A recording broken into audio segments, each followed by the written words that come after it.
اور مارکہ حق کو آنے والی نسلوں کے لیے یادگار بنا دیا گیا ہے۔ اسلام آباد میں یادگار فتح کا افتتاح ہو گیا ہے۔ صدر مملکت آصف علی زرداری، وزیر اعظم شہباز شریف اور فیلڈ مارشل نے قومی پرچم لہرایا۔ فیلڈ مارشل نے صدر مملکت کو یادگار کا تحفہ بھی پیش کیا۔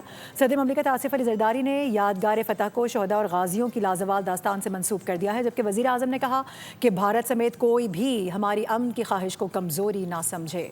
بھارت کی ناقابل فراموش عالمی ذلت اور پاکستان کی تا قیامت بین الاقوامی عزت کو یادگار فتح کا نام دے دیا۔ فیلڈ مارشل عاصم منیر نے صدر اور وزیر اعظم کے ہمراہ افتتاح کر دیا۔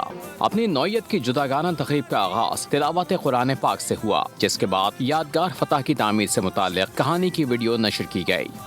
صدر عالمی برادری کے ساتھ مل کر دنیا کے امن اور خوشحالی کے لیے بھرپور کردار ادا کر رہے ہیں۔